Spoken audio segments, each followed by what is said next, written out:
जाओ दादी, दिल के अरमान कहे, साथ आपके हम रहे, आपके जो स्नेह पाए दादी।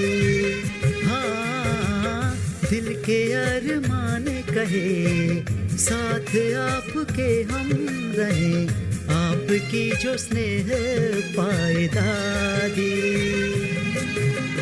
अब भी लागे हमको ऐसे, बाबा के संग हैं पास जैसे, मधुर वो रास हो साथ जैसे, मधुर वो रास हो साथ जैसे।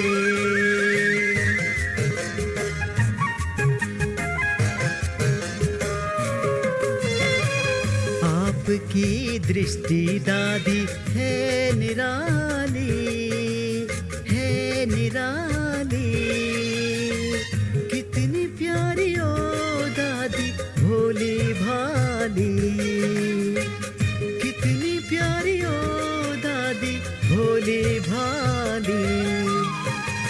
आसरा दे बाबा का जो लाखों आए, लाखों आए, बाबा का सपना सारा सच कर दिखाए, बाबा का सपना सारा सच कर दिखाए।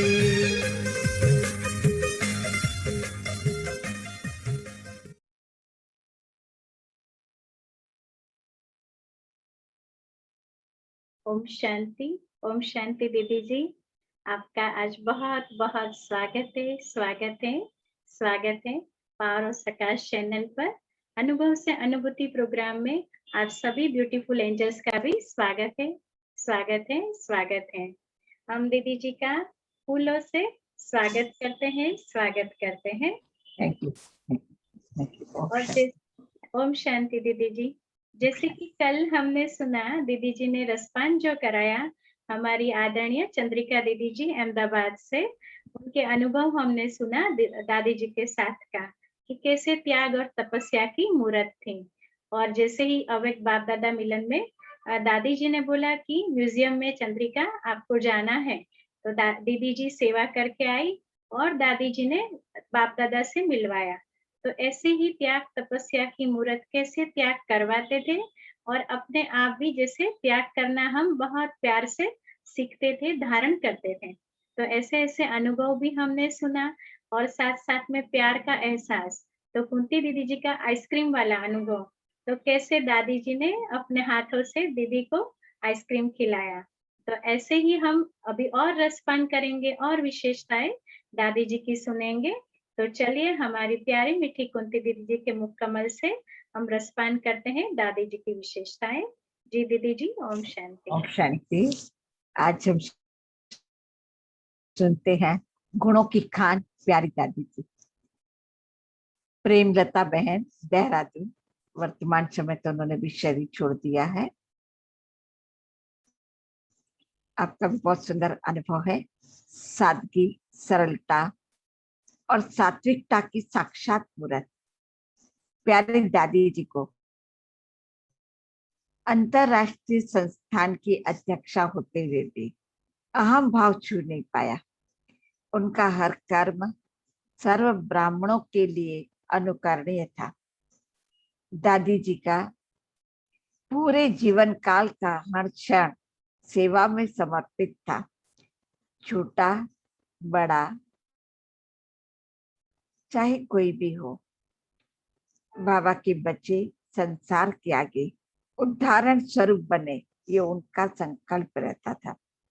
यज्ञ के लाखों ब्राह्मण होते हुए भी उनको हर एक बच्चे के प्रति पूरा पूरा ध्यान रहता था। हेडिंग है, हर एक के प्रति दादी जी का ख्याल चलता था।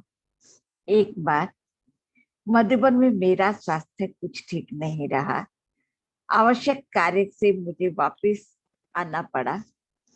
दादी जी को इतना होना था कि देहरादून पहुंचते ही दादी जी का फोन आया कि ठीक से पहुंच गई हो।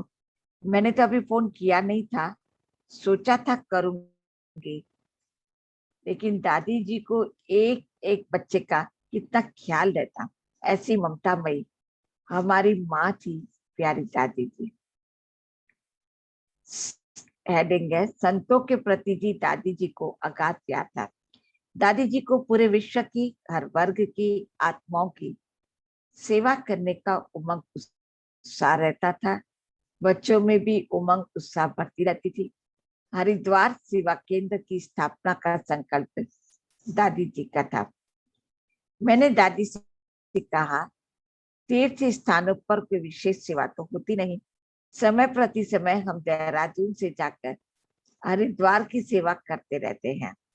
लेकिन दादी जी का इतना पावरफुल संकल्प था कि चाहे कोई सेवा हो या ना हो, परंतु ये सेंटर धर्म सत्ता के लिए दर्पण का काम करेगा। अब प्रत्यक्ष हम अनुभव करते हैं कि दादी जी का वो संकल्प प्रैक्टिकल में धर्म सत्ता की सेवा करने के निमित्त बना हुआ है। संतों के प्रति दादी जी को अगाध प्यार था। सभी संत बाबा के घर में आए, इसी चाहना से हर साल दादी जी संत सम्मेलन आयोजित करते थे। स्वयं उनके हर प्रोग्राम व व्यवस्था का ध्यान रखते थे, किसी भी तरह से उन्हें कोई असुविधा न हो। इतना आदर सम्मान उनको देते थे। आज भी संत बड़े प्यार से दादी माँ को याद करते रहते हैं। हेडिंग है, दादी जी के लिए सब सम्मान थे। एक तरफ उनके हृदय में प्यार का सागर हिलोरे लेता था, तो दूसरी तरफ संयम, नियम और मर्यादा का उन्हें पूर्ण ध्यान रहता था।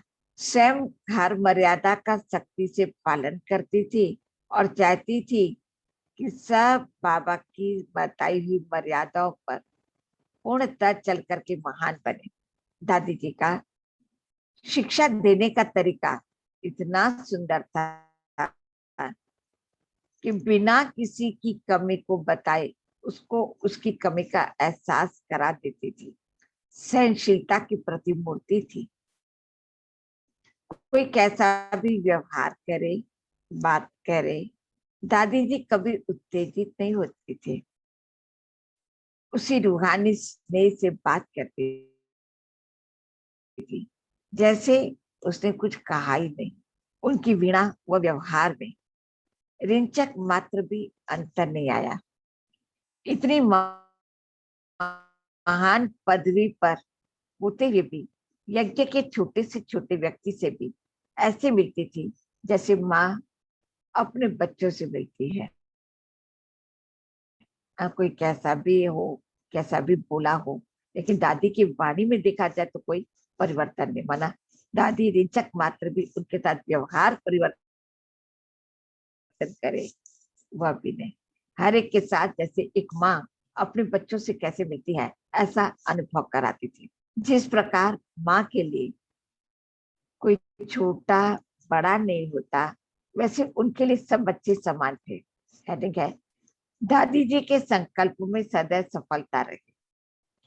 बद्रीनाथ से दिल्ली तक की पद यात्रा के अवसर पर सर्वे करने वालों ने दादी जी को बताया कि रास्ता खतरनाक है। हिमालय की ऊंची चोटियों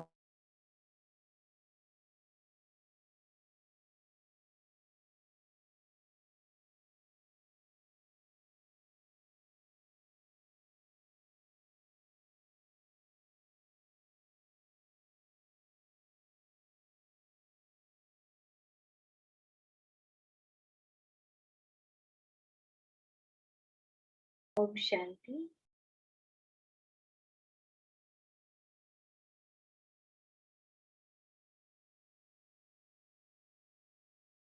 एंजल्स ड्रामा अनुसार बस हम थोड़ा टेक्निकली अभी सेट कर रहे हैं, इंटरनेट का थोड़ी सिचुएशन है, लेकिन कोई बात नहीं, हम बाबा की याद में रहेंगे। 2 मिनट हम सभी साइलेंस का अनुभव करें।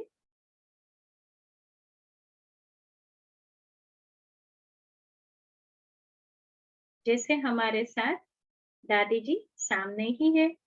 तो चलिए हम वो साइलेंस का भी अनुभव करें।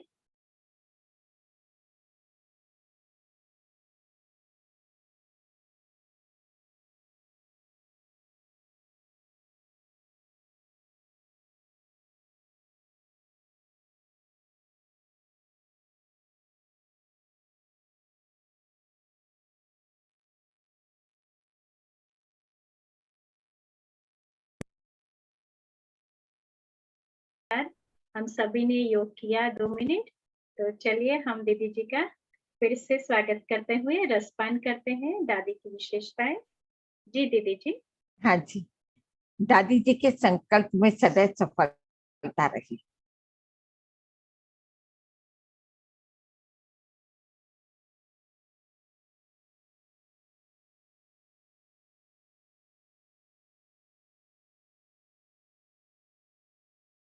पूछा कि आपका क्या विचार है। मैंने कहा दादी जी, आपका शुभ संकल्प है तो सब ठीक ही रहेगा और हम पद यात्रा जरूर करेंगे। आपका शुभ संकल्प पद यात्रियों को शक्ति प्रदान करता रहेगा। दादी जी ने अपने शुभ आशीर्वादों सहित पद यात्रा की स्वीकृति दी और पूरी यात्रा के बीच बीच में फोन करके पूछती रही कि सब यात्री ठीक हैं? देखो रास्ता ऐसा था, तो दादी को भी इतना इस प्रकार से ख्याल रहा। पद यात्रा के मोदी नगर पहुंचने पर दादी जी सब पद यात्रियों से मिलने विशेष मोदी नगर आई और पद यात्रियों के स्वास्थ्य को देख दादी जी बहुत प्रसन्न हुई और सबको वरदानी दृष्टि देते हुए कहा, आप लोग तो और ही हट्टे मुट्टे हेल्दी हो गए हो। ऐसी थी हमारी ममता पूरक दादी जी। उनके जितने गुण गाए उतने कम है। अब देखिए बाबा क्या कहते हैं। बाबा ने कहा, आज प्रत्येक मनुष्य अपनी समस्याओं से उलझा रहता है। ईश्वरीय ज्ञान हमें जीवन की हर समस्या का हल देता है। आप जितना इस ज्ञान योग की स्टडी करेंगे उतनी सफलता पाएंगे। दूसरी बात बाबा ने कहा, हमको नॉलेज मिली है कि तुम आत्मा इस मस्तक पर मणि की तरह चमकती हुई बिंदु हो। तुम उस मणि अर्थात बिंदु को देखो और उस बिंदु में कितने विशेष गुण हैं, कितनी शक्ति है वह देखो। दूसरी हेडिंग है प्रेरणा प्रोत्साहन की प्रतिमूर्ति दादी जी। ये है दिव्या बहन, मुंबई बोरेवली से।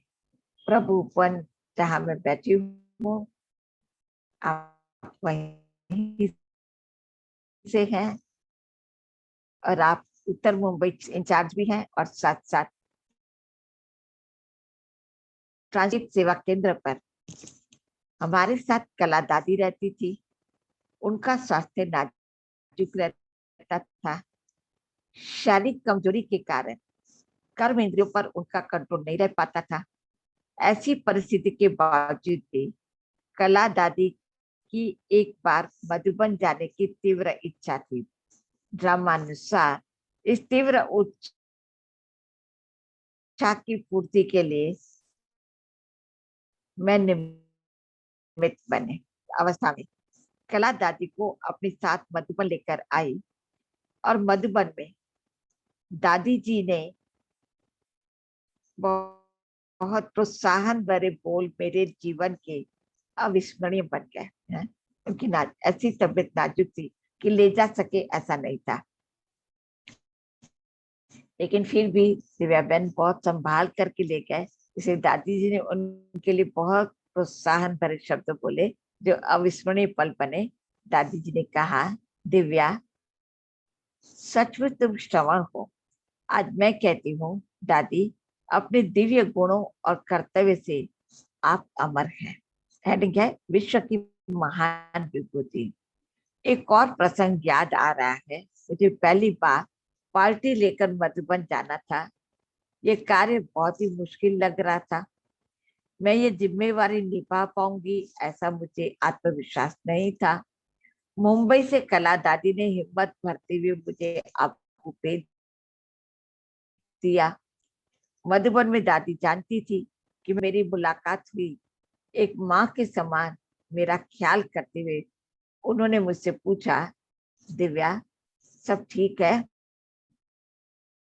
कुछ मदद चाहिए? कुछ तकलीफ हो तो निसंकोच बताना। विश्व की महान विभूतियों में अपना स्थान प्राप्त करने वाली एक हस्ती होते हुए भी मुझ छोटी कुमारी का इतना ख्याल करना, ऐसी निर्माणता ही दादी जी की महानता का बयान करती है। शक्ति स्वरूपा दादी जी को सलाम। दादी जी के शक्ति स्वरूप का प्रत्यक्ष प्रमाण बोरीवली स्थित प्रभु वन राज्य रिट्रीट सेंटर है। बोरीवली में सेवाओं की वृद्धि को देखते हुए हम सभी के साथ साथ दादी जी का भी यह शुभ संकल्प रहा कि इस स्थान पर ब्राह्मण परिवार की सुव्यवस्थित पालना करने हेतु एक बड़ा सेवा स्थान होना चाहिए। लेकिन मुंबई जैसे शहर में एक भवन का निर्माण करना ये कार्य किसी चुनौती से कम नहीं था। ये कैसा शुभ कार्य था जिसकी संपन्नता से पूर्व कई परीक्षाओं को पार करना पड़ा। ज्ञान योग की शक्ति से कई विघ्न पार हो गए और कुछ एक ऐसी अड़चने थी जिन्हें बड़ों के सहयोग के बिना पार करना असंभव प्रतीत होता था। ऐसी विकट परिस्थिति में दादी जी की छत्र छाया ने मुझे शीतलता प्रदान की। एक अंतरराष्ट्रीय संस्था की मुख्य प्रशासिका होते हुए भी मैंने दादी जी के चरित्र में सदैव निर्माणता देखी। पर वह जो क्षण थे जब मैंने शक्ति स्वरूपा दादी जी को अपनी अथॉरिटी यूज करते देखा, मुझ में असीम विश्वास रखते हुए दादी जी ने मुझे अपने दृढ़ निर्णय का सहारा दिया।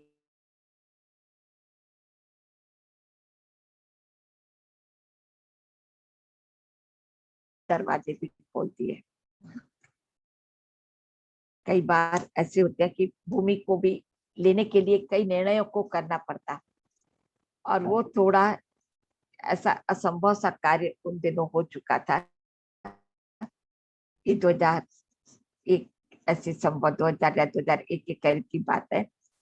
तब दादी जी ने रात को 11 बजे के बाद दिव्या बहन से बात की और वो फाइनल निर्णय किया कि लेना है और आप साइन कर दो।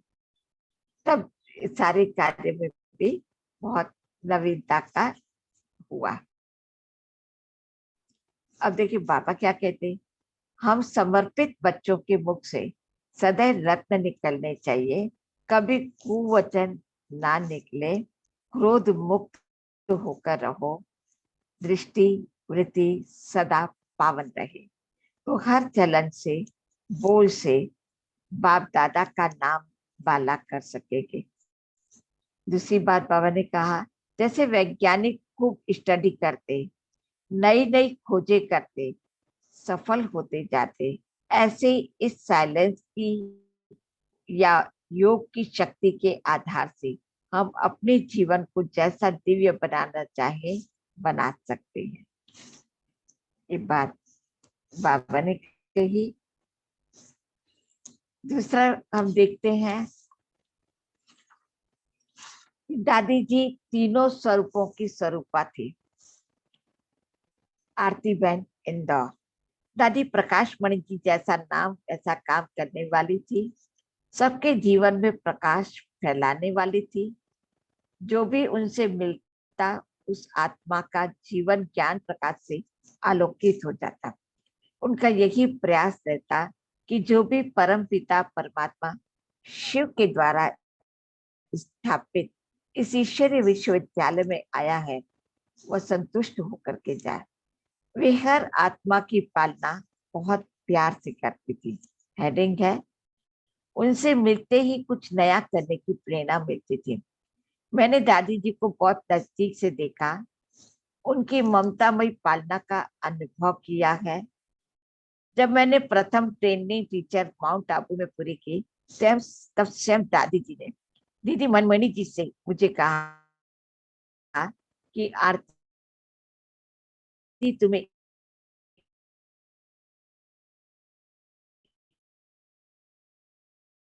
ईश्वरीय सेवा के लिए इनको कहा। और दीदी जी ने फिर आज्ञा किया कि आपको इंदौर जाना है। तो मैं इंदौर आ गई।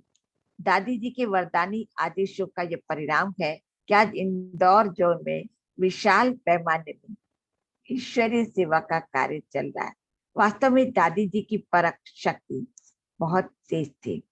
वो हर व्यक्ति को देख करके जान जाती थी कि इनमें क्या विशेषता है और उसका किस प्रकार से मानव कल्याण के लिए उपयोग किया जाए। मैं जब भी दादी जी को मिलने जाती, उनमें एक संपूर्ण मातृत्व का अनुभव करती थी।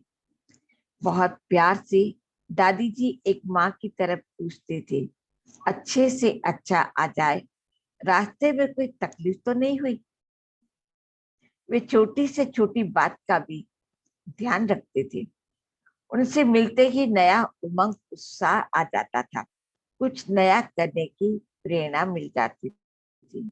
दादी जी की सबसे बड़ी विशेषता यह थी कि वे कोई की भी गलती को अपने चित्त पर नहीं रखते थे, हमेशा आगे बढ़ने की प्रेरणा देती थी।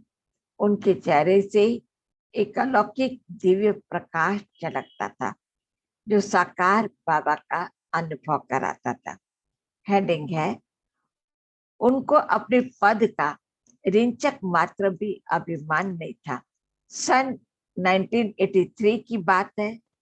वाराणसी से एक मां मंडलेश्वर जी मधुबन पधारे थे। उस समय प्रातः क्लास में उनका आगमन हुआ। दादी जी क्लास करा रही थी। मां मंडलेश्वर जी का परिचय देने के लिए शीलूबेन मंच पर गई।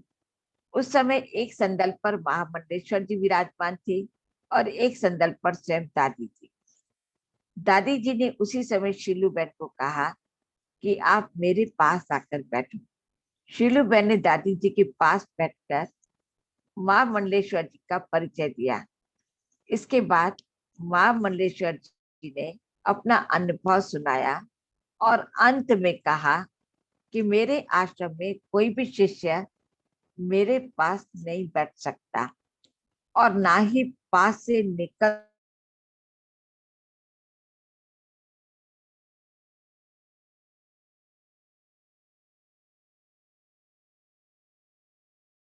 श्वेत वस्त्र पहनती हैं और मैं कीमती रेशम के वस्त्र पहनता हूँ। भले श्वेत वस्त्र है लेकिन साधारण है। वे जितनी अच्छी ममतामयी माँ थी, उतनी अच्छी सखी थी।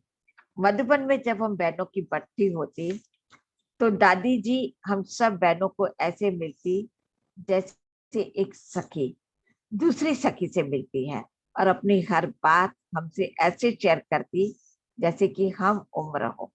उनमें यह बहुत अच्छी विशेषता थी, सबके साथ घुल मिल जाती थी। हमारे लिए तो बहुत सुंदर ममतामयी माँ और मीठी सखी थी। साथ में बड़ी बहन बनकर हर बात इशारे से समझा देती थी, कहने की आवश्यकता नहीं पड़ती थी। उनके अंदर बाबा को प्रत्यक्ष करने की लगन बड़ी तीव्र थी। उनको बाबा की मुरली से अति प्यार था और मुरली को वे उस ढंग से सुनाती जैसे कोयल की कूक, अर्थात उनकी वाणी बहुत मीठी थी। उनके अंदर बाबा को प्रत्यक्ष करने की लगन बड़ी तीव्र थी। दादी जी को देखकर हमें भी बड़े बड़े कार्य करने की प्रेरणा आती थी। दादी जी को जब हम कोई प्रोग्राम सुनाती तो बड़े प्यार से और बड़े ध्यान से सुनती, जैसे एक माँ अपने बेटे से बड़े प्यार से बात करती। बहुत सरलता से, प्यार से उसका निर्णय सुनती और सुनाती। उनके अंदर जजमेंट पावर बहुत अच्छी थी और जज करके तुरंत निर्णय देना, ये उनकी बहुत अच्छी विशेषता थी। दादी जी के 3 स्वरूप। दादी जी के अंदर निर्माता, निर्मल वाणी निमित्त भाव स्पष्ट अनुभव होते थे। वे हमेशा निमित्त समझकर हर कार्य करती थी, हमेशा कहा करती थी,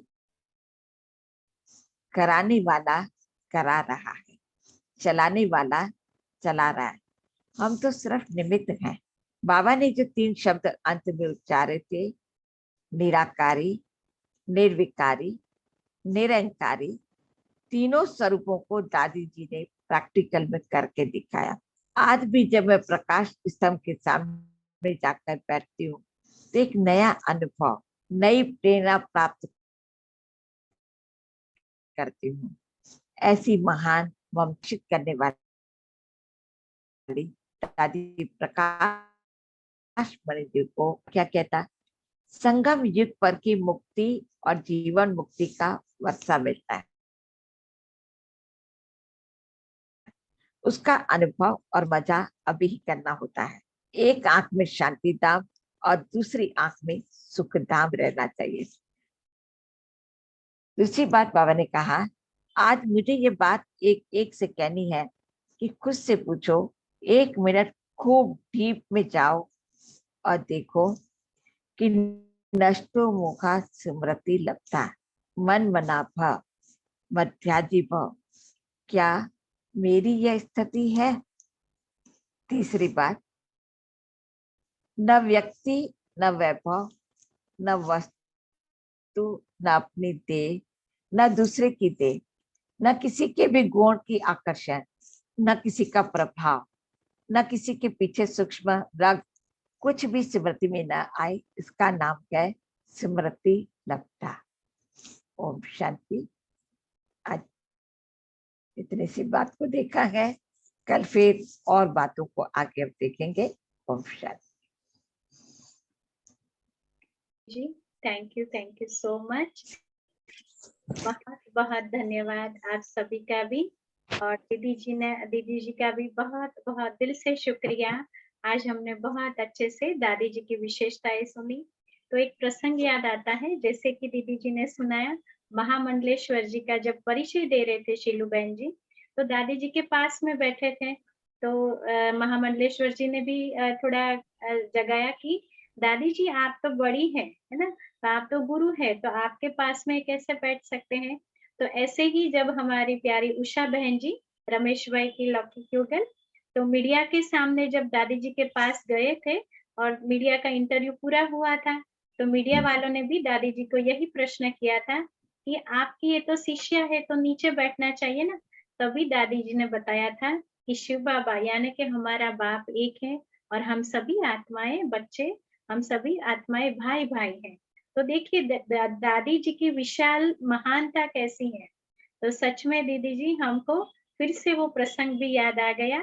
तो चलिए ऐसी ही विशेषता का रसपान हम कल और सुनेंगे और करेंगे। तब तक के लिए अभी बाप दादा की याद में 2 मिनट बैठते हैं और फिर मिलते हैं। तो चलिए बाप दादा की याद में।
Om Shanti. Om Shanti. Thank you so much दीदी जी, थैंक यू। और आप सभी का भी बहुत बहुत ओम शुक्रिया। शांति। कल मिलते हैं फिर से अनुभव से अनुभूति प्रोग्राम पावर ऑफ सकाश चैनल पर। तब तक के लिए ओम शांति दीदी जी, गुड नाइट। ओम शांति। Good night, good night. Good night.